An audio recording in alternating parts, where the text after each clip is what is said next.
আসসালামু আলাইকুম, আমি আব্দুল হান্নান বলতেছি। আজকে আমরা একটা গরিবি হালের স্টুডিও দেখতেছি। গরিবি হালের স্টুডিও যারা স্টার্ট আপ করতে চান, যারা নতুন করে শুরু করতে চান, তাদের এইভাবে শুরু করতে পারেন। যেমন আমরা এখানে এক পেয়ার স্পিকার দেখতেছি, কিন্তু এগুলো মনিটর স্পিকার না, নর্মাল স্পিকার। হ্যাঁ, তো কিন্তু আমরা মাইক্রোফোনটা আবার দেখতেছি ভালো, রোডের NT2 মাইক্রোফোন।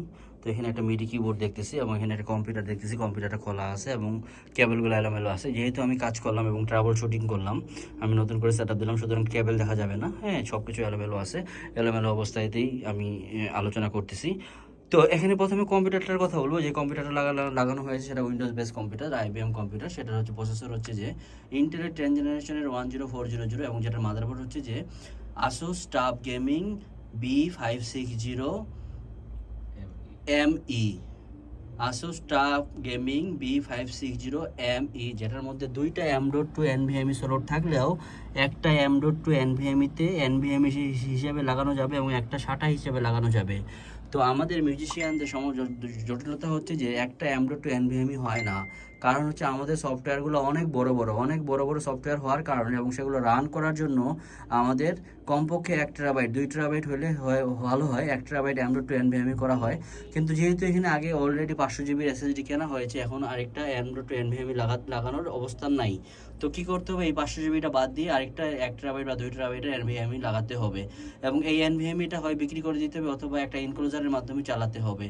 তো এখানে যেহেতু 4টা স্লট আছে, সেই ক্ষেত্রে আমরা 64 GB RAM লাগাতে পারবো। সেটা খুব ভালো সাপোর্ট। এবং আমরা মজার ব্যাপার দেখতেছি যে সাউন্ড প্রুফ রুম হওয়ার পরেও এই কম্পিউটার একদম সাইলেন্ট। তো আমরা যখন কেচিং কিনবো, ফ্যান কিনবো, কুলার কিনবো, পাওয়ার সাপ্লাই কিনবো, যাতে সব কিছু সাইলেন্ট হয়, এই ব্যাপারটা অনেক গুরুত্ব সহকারে বিবেচনা করে আমরা কিনবো, কারণ এটা খুবই গুরুত্বপূর্ণ বিষয়। তো এখানে আমরা একটা বেসিক একটা আমরা সাউন্ড কার্ড দেখতেছি, ফোকাস রাইটে 2i2 2 চ্যানেলের, যেটা দুইটা ইনপুট আছে এবং দুইটা আউটপুট আছে। তো এখন হচ্ছে যে কম্পিউটারের ব্যাপারে মনিটর দেখতেছি, একটা ওয়ালটনের 24 ইঞ্চি মনিটর। ওয়ালটনের মনিটর একেবারে খারাপ লাগতেছে না আমার কাছে, কিন্তু যদি প্রফেশনাল ভিডিও এডিটিংয়ের জন্য নেন, তাহলে আমি বলবো যে এটা চিন্তা করতে হবে। আরেকটা ব্যাপার হচ্ছে ওয়ালটনের মনিটরের ওয়ারেন্টি মাত্র 2 বছর, আর অন্যান্য মনিটরগুলোর ওয়ারেন্টি 3 বছর। ওয়ারেন্টি একটা বিশাল বিষয়, এরপরে ওয়ালটনের দাম একটু কম মনে হচ্ছে। তো সেই হিসাবে আপনি কোনটা কিনবেন সেটা আপনার বিবেচনার বিষয়, অবশ্যই দেখে শুনে বুঝে কিনবেন। তো যেহেতু 1920 1080 মনিটর আছে, সেই ক্ষেত্রে আমার মোটামুটি কোনো আপত্তি নাই। তো এছাড়াও আমি কয়েকটা গুরুত্বপূর্ণ সফটওয়্যারের কথা বলবো, যে সফটওয়্যারগুলো দিয়ে আমরা ডায়াগনস্টিক করতে পারি। আমরা যারা কিউবেস বা আমরা যারা কিউবেস চালাই বা FL স্টুডিও চালাই বা আরও অন্যান্য স্টুডিও 1 বা অন্যান্য র চালাই এবং বিভিন্ন ধরনের সমস্যা ফেস করি। তো সমস্যা ফেস করার সময় আমরা যেই কয়টা জিনিস দেখবো যে আমরা কীভাবে ডায়াগনস্টিক করবো, কোনটার সমস্যা বেশি হচ্ছে, বা সেই জন্য আমরা কি করব, আমি এখানে কয়েকটা সফটওয়্যার ইনস্টল করেছি। একটা নাম হচ্ছে কোর টেম্পারেচার, একটা হচ্ছে টেক পাওয়ার GP ইউজার, আর একটা হচ্ছে HDD সেন্টিনেল, একটা হচ্ছে স্পেসিফাই। তো স্পেসিফাই দিয়ে আমরা একটা কম্পিউটারের কি হার্ডওয়্যার আছে সেগুলো পুরোপুরি দেখতে পারবো। তো এটা হচ্ছে SPECCI স্পেসি সফটওয়্যারটা। আর একটা হচ্ছে টেম্পারেচার, কম্পিউটারের টেম্পারেচার কতটুকু আছে, যখন আমরা রেন্ডার দিব তখন এই টেম্পারেচারটা কতটুকু থাকে এটা খেয়াল করব। হ্যাঁ, কারণ হচ্ছে যে যদি 80 ডিগ্রির উপরে বা লাল বারবার হয়ে যায়, তাহলে বুঝতে হবে যে আমাদের প্রসেসরের কুলারটা দিচ্ছে না। এই প্রসেসরের উপরে যে কুলারটা আছে, এই কুলারটা দিচ্ছে না। এই কুলার কিন্তু এরকম আপনি 100টা কুলার লাগান, তাতে কোনো লাভ হবে না। প্রসেসরের কুলারটা ঠিক থাকতে হবে।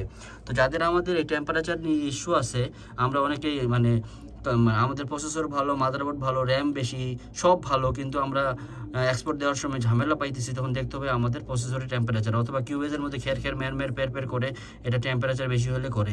তো আরেকটা দেখতেছি যে এখানে টাস্ক ম্যানেজার, এটা কম্পিউটারের নিজস্ব টাস্ক ম্যানেজার। এই যে কম্পিউটারের টাস্ক ম্যানেজার, এটা উইন্ডোজ 10-এর মধ্যে টাস্ক ম্যানেজার ক্লিক করলে এটা পাওয়া যায়। পারফরমেন্সের মধ্যে গেছি। আর উইন্ডোজ 11-এ আপনি কন্ট্রোল শিফট এসকেপ, এই তিনটা কিবোর্ড একসাথে চাপলে, কন্ট্রোল শিফট এবং এসকেপ, এই তিনটা কি একসাথে চাপলে এটা আসবে। টাস্ক ম্যানেজার থেকে দেখেও আপনি কতটুকু CPU, কতটুকু মেমোরি এবং কতটুকু GPU খাচ্ছে। এখন কথা হচ্ছে আপনি 10টা 20টা কন্ট্যাক্ট নিলেন কিউবেজের মধ্যে, তখন দেখবেন যে এই মেমোরিটা অনেকটা ফুল হয়ে গেছে। তাহলে কি করতে হবে, তাহলে মেমোরি আমাদের বাড়াতে হবে। তো নিজেকেই বের করতে হবে। আর হার্ড ডিস্ক সেন্টিনেল নামে এখানে আরেকটা সফটওয়্যার আমি ইনস্টল করেছি। এটা খুবই গুরুত্বপূর্ণ, কারণ হচ্ছে HDD সেন্টিনেল দিয়ে আমরা দেখতে পারবো কি, আমরা দেখতে পাবো যে এটার হার্ড ডিস্কের হেলথ কতটুকু আছে, হার্ড ডিস্কের কী অবস্থা। তো অনেক সময় আমি নতুন হার্ড ডিস্ক বাজার থেকে মাত্র কিনে আনেছি, এটার আমি হেলথ খারাপ পেয়েছি। অনেক সময় আমি 5-10 বছর চলেছে, এরকম হার্ড ডিস্ক 100% হেলথ পেয়েছি। তো হার্ড ডিস্কের হেলথগুলো দেখা খুব জরুরি, কারণ মাঝে মাঝে না দেখতে হয়, কারণ কখন আপনার এখানে যেহেতু গুরুত্বপূর্ণ কোনো ফাইল থেকে প্রজেক্ট থাকে, একটা 1 টেরাবাইট এসএসডি হার্ড ডিস্কের দাম মাত্র 3,000 4,500 টাকা। তো আপনার 1 টেরাবাইট যদি প্রজেক্ট হারিয়ে যায় তাহলে কতটা ক্ষতি হবে। তো আমি বলবো আপনারা যারা প্রফেশনাল আছেন তারা 1-1.5 বছরের মাথায় হার্ড ডিস্কগুলো চেঞ্জ করে ফেলবেন, কারণ 2 টেরাবাইট হার্ড ডিস্কের দাম মাত্র 6,000 টাকা। তো সেইখানে আপনার প্রজেক্টের দাম অনেক বেশি। তো এই জন্য ব্যাকআপ তো করবেন, ব্যাকআপের কোনো বিকল্প নাই, ব্যাকআপের কোনো বিকল্প নাই। এবং সেই সাথে আমাদের অবশ্যই সচেতনতার সাথে একটা অ্যান্টিভাইরাস ইউজ করতে হবে। অ্যান্টিভাইরাস আমরা এই মুহূর্তে ক্যাসপারাসকে আমি সাজেশন করতেছি, কারণ হচ্ছে যে অনেক জটিলতা থেকে বাঁচার জন্য ক্যাসপারাসকি একটা ভালো সফটওয়্যার, ভালো। তো কথা হচ্ছে যে সুরক্ষা, এখন অনেকে বলে যে উইন্ডোজ 10-এর মধ্যে কোনো অ্যান্টিভাইরাস লাগে না, এটা একদম বাজে কথা, এর চেয়ে বাজে কথা হইতেই পারে না। কারণ হচ্ছে যে উইন্ডোজের অ্যান্টিভাইরাস যেটা আছে ডিফেন্ডার খুব উইক, আপনি যত আপ টু ডেট থাকেন না কেন, আমি দেখেছি খুব সমস্যা হয়। তাছাড়াও আমাদের যে সফটওয়্যারগুলো আছে সেই সফটওয়্যারগুলোর সাথে কয়েকটা জিনিসের মাইক্রোসফট উইন্ডোজ ডিফেন্ডারের কলিশন আছে। তো সেই জন্য আমরা একটা থার্ড পার্টির অ্যান্টিভাইরাস যেমন ক্যাসপারাসকে চালালে আমরা সমস্যাটা পাচ্ছি না। তো এই জন্য অ্যান্টিভাইরাস খুবই জরুরি এবং গুরুত্বপূর্ণ। তাছাড়া ভাইরাস থেকে বাঁচানোর জন্য একটা উত্তম উপায়। আরেকটা গুরুত্বপূর্ণ বিষয় হচ্ছে আমরা উইন্ডোজটা অনেক সময় এখানে উইন্ডোজ ইজ নট অ্যাক্টিভেটেড দেখি। তো উইন্ডোজটা অ্যাক্টিভেট করে নেব, কী দিয়ে অ্যাক্টিভেট করে নেব? অরিজিনাল লাইসেন্স কিনে নেব 350 থেকে 500 টাকার মধ্যে।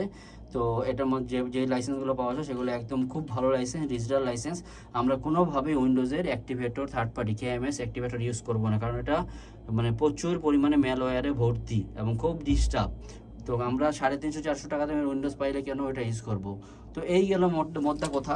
আরেকটা ব্যাপার হচ্ছে যে আমরা যে স্টুডিও দেখতেছি এই পাশে, এটা একটা বেশ একটু ছোট হয়ে গেছে। তো আমরা এই পাশে অন্য পাশে যদি স্টুডিওটা দেই তাহলে ভালো হবে। আর যেহেতু কমের মধ্যে স্টুডিও করতে চান তাহলে আপনারা নিজেদের মতো করে একটা নর্মালি বেসিক সাউন্ড প্রুফ করতে পারবেন। তো এই গেল আমার আজকের মোটামুটি রিভিউ। ধন্যবাদ সবাইকে, আসসালামু আলাইকুম, ভালো থাকবেন। ভালো লাগলে শেয়ার দিবেন, লাইক দিবেন, সাবস্ক্রাইব করবেন। আসসালামু আলাইকুম।